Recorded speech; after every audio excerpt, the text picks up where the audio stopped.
barəsində danışacaq Ruqiyyə. Sən neçədən ibarətdir qızım? Sə əsasən 6-dan ibarət. Hansıdan?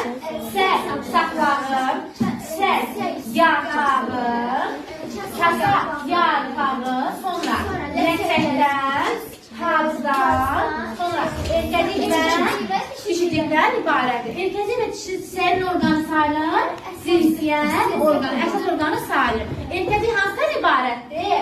Erkəkdən saflığından və tozluqdan ibarətdir. Dişidik hansıdan ibarətdir?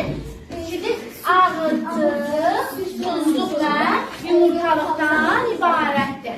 Bir dişidiyin, bir ağırcığı, bir suncuğu, bir yumurtalığı olur. Yumurtalıqdan nə mənə gəlir uşaqlar? Meyvə. Yumurtalığın içində yerləşir yumurtacıq. Yumurtacıqdan nə mənə gəlir? Toxum. Əgər bir yumurtalığın içində bir yumurtacıq olursa, necə toxumu sayılır bu? Bu bir toxumlu meyvə sayılır. Əgər bir yumurtalığın içində çoxlu yumurtacıq olarsa, bu nə sayılır?